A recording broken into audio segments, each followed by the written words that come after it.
Hi everyone, let's talk about the Vietnam all time Malta. ये all time बोला जाता है, हालांकि साल में एक या दो बार ही आता है। बट ये साइट्रस कैटेगरी का एक one of the best fruit है। तो हम उसके बारे में बात करेंगे, कैसे इसको लगाएं, कैसे केयर करें, कैसे डिजीज कंट्रोल करें टिल फ्रूटिंग। ओके, सबसे पहले बात करते हैं प्लांट सिलेक्शन के बारे में। प्लांट कैसे सेलेक्ट करना है। आप किसी नर्सरी से इसको सीड से भी लगा सकते हैं, बट सीड से नहीं लगाना चाहिए क्योंकि 3 से 4 साल ले जाएगा ये फ्रूटिंग देने में। So you need to take so much of the patience to get the fruiting from the Vietnam Malta Malta.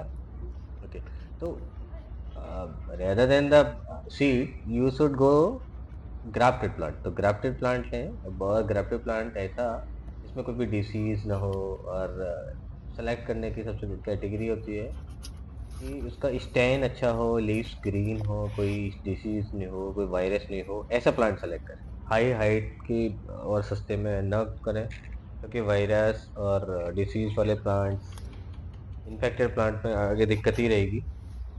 Second requirement रहती है कि जब आप ग्राफ्टेड प्लांट लेके आते हैं तो कंटेनर कैसे चाहिए। पॉट, आप रूफटॉप गार्डन में लगा रहे हैं तो पॉट क्या साइज होना चाहिए। सिरेमिक के पॉट ले सकते हैं, अदरवाइज 18 से 24 इंची का लगभग ग्रो बैग लें, ये सबसे बेटर है। पॉट से भी बेटर है क्योंकि उसमें नीचे छोटे छोटे छेद भी होते हैं, अगर नहीं है तो कर लें, ताकि पानी अगर ओवर वाटरिंग हो जाए तो निकल जाए। तो जरूरी ये है 18 से 24 इंची का डायमीटर का ग्रो बैग होना चाहिए, अदरवाइज का पॉट होना चाहिए, सिरेमिक का या टेराकोटा का होना चाहिए, जो कि आपकी हीट में प्रॉब्लम ना कर रही हो। अब नेक्स्ट बात आती है कि सॉइल क्या होनी चाहिए। सबसे इम्पोर्टेंट होता है कि सॉइल का पीएच इम्बेलेंस हो जाता है अगर आप सॉइल में कभी कुछ या कुछ, किसी ने बोला कुछ मिला दिया, तो सॉइल का पीएच गड़बड़ हो जाएगा। पीएच जैसे गड़बड़ होगा तो या तो माइक्रोन्यूट्रिएंट्स की कमी हो जाएगी या मैक्रोन्यूट्रिएंट की कमी हो जाएगी, एक डिसबैलेंस हो जाएगा, तो एसिडिक हो जाएगा या अल्काइन मिट्टी हो जाएगी। तो बेटर है कि उसको बैलेंस करके चलें। बैलेंस करने के लिए सबसे इम्पोर्टेंट होता है कि सैंड, ऑर्गेनिक कंपोस्ट और गार्डन सॉइल को लें। गार्डन सॉइल ज़्यादा होना चाहिए, 2%, 2 हिस्से में, यानी 40%। 30% आप ले सकते हैं सैंड, 30% आप ले सकते हैं ऑर्गेनिक कंपोस्ट, या जैसे कि मैं नेचुरल करता हूँ तो मैं I take banana leaves in 30%, banana leaves and neem leaves, नीम की पत्तियां और बनाना लीव्स में 30% समथिंग लेता हूँ। इसके अलावा अगर आप नहीं मिलता है तो नीम खली ले सकते हैं। जब आप प्लांट करेंगे उसको तो उसमें मिक्स करें। मिक्स करने के बाद इस मिट्टी को ड्राई होने तक वेट करें। ड्राई हो जाए, मॉइस्चर होने के बाद जब वो ड्राई हो जाए, देन आप उसमें प्लांट करें उसको।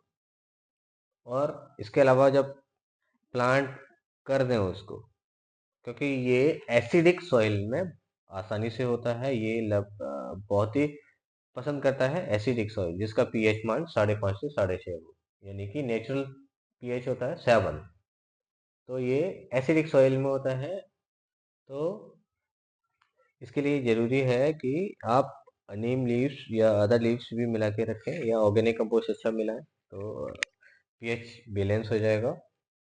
सेकंड क्या है, उसके लगाने के बाद उसके ऊपर नीम की पत्तियां या लीव्स का मल्चिंग करें। ये मल्चिंग आपके लिए रामबाण की तरह होता है किसी भी फ्रूट्स प्लांट के लिए।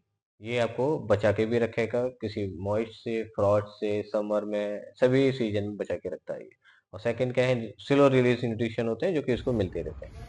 अब बात करते हैं फ्लावरिंग कब आता है। अगर आपने ग्राफ्टेड प्लांट लिया है तो 1 साल से 2 साल के अंदर इसमें फ्लावरिंग स्टार्ट हो जाती है, और फ्लावरिंग आने के बाद फ्रूट पकने तक ये काफ़ी लंबा टाइम लेता है, 6 से 9 महीने ले जाता है पकने के लिए। तो डिपेंड करता है टेम्परेचर, और डिपेंड करता है आप किस तरह से उसकी केयर कर रहे हैं, क्योंकि इसको, किसी भी फ्रूट प्लांट को पकने के लिए पोटेशियम या सल्फर चाहिए होता है। सेकंड, उसको सनलाइट प्रॉपर मिलना चाहिए। सनलाइट अगर नहीं मिल रहा है तो you can give the reflection, आप मिरर का रिफ्लेक्शन से दे सकते हैं। 6 से 8 घंटे का इसको सनलाइट कम से कम चाहिए होता है। वाटरिंग, ये जितने भी साइट्रस प्लांट होते हैं हालांकि मॉइस्चर चाहते हैं, बट ऐसा नहीं कि उसमें डीपली आप वाटरिंग कर दें। कैसे पता लगेगा कि वाटरिंग करना है। 1 इंच की, 1 या 2 इंच की ऊपर की सॉइल हटा के देखें, अगर वो ड्राई हो गई है तो आप you apply the water, otherwise उसमें वाटर नहीं देना। ऊपर की लेयर ड्राई दिखती है तो दैट डजंट मीन कि आप उसको पानी लगा दो। फर्टिलाइज़र इसके लिए साइट्रस जितने भी फ्रूट्स होते हैं एनपीके आप दे सकते हैं। अगर ऑर्गेनिक कर रहे हैं तो 10-10-10 वाला रेशियो वाला। और खास ध्यान रखें, हर हफ्ते या हर दिन या 10 दिन में उसको कोई भी फर्टिलाइज़र कुछ भी अप्लाई ना करें। रीज़न ये रहता है कि जब भी आप एनपीके या कोई भी फर्टिलाइज़र उसमें डालते हैं तो उसके बैक्टीरिया एग्जिस्टिंग सॉइल से एडजस्ट नहीं हो पाते। जब तक आप एनपीके या जो भी डालेंगे एडजस्ट नहीं हो पाएंगे। जब तक एडजस्ट हो रहे थे तब तक आपने दूसरा अप्लाई कर दिया तो आप वो होगा क्या कि फर्टिलाइज़र का बेनिफिट्स नहीं मिल पाता जब तक कि बैक्टीरिया उसके डेवलप नहीं होंगे। स्मॉल स्मॉल बैक्टीरिया होते हैं, सूक्ष्म जीव होते हैं, ये बर्मिडल की नाइट्रोजन को लेते हैं, ये प्लांट के लिए फ़ायदा करता है। अगला बात करते हैं कि प्लांट की प्रूनिंग। प्रूनिंग में क्या करना होता है, प्रूनिंग क्यों हर प्लांट के लिए ज़रूरी होती है? प्रूनिंग इसलिए ज़रूरी होती है कि इसकी डेड सेल्स हो जाती हैं। कभी-कभी किसी ब्रांचेस में वायरस आ जाता है या डैमेज हो जाती है। प्रूनिंग में हमें इन तीनों को हटाना होता है। प्रूनिंग डजंट मीन कि आप अच्छी खासी ब्रांच जो सही है उसको प्रून कर दें।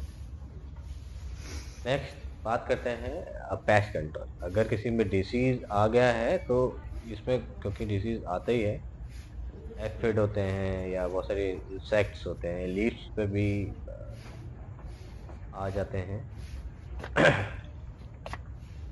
एक नेचुरल तरीका ये होता है कि अगर लेडी बग आपके गार्डन में है तो ये नेचुरल आपका पेस्ट कंट्रोल है, क्योंकि ये इन छोटे छोटे इंसेक्ट्स को कंट्रोल करते हैं। अदरवाइज ना नीम ऑयल का स्प्रे कर सकते हैं। अगर आप एकदम नेचुरल जाना चाहते हैं तो नीम की पत्तियों को बॉईल करेंगे।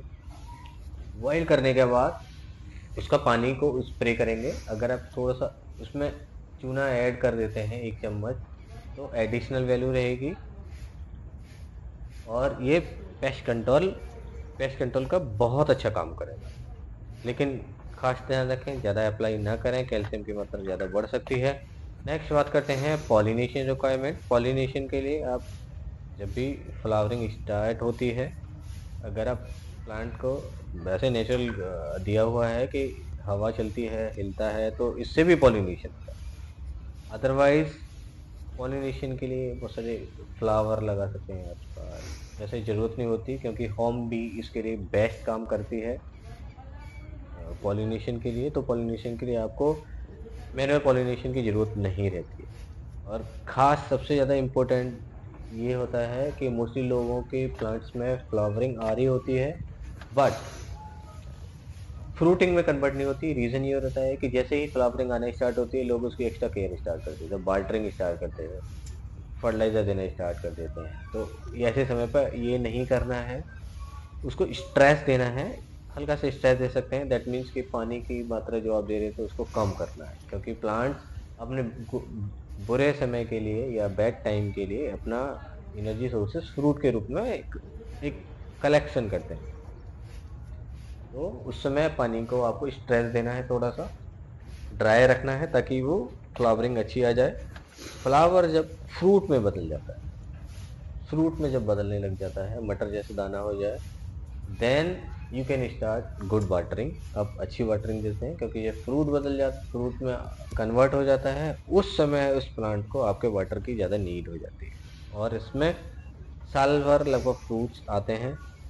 और इसके बारे में सरप्राइजिंग ट्रुथ क्या है कि इसके फूल को आप टी के रूप में यूज़ कर सकते हैं। तो और ये इतना लंबा टाइम 6 से 9 महीने पकने में लेते हैं, बट एक बार जब नेचुरल पकेंगे तो इसका टेस्ट ही अलग होता है। Thank you.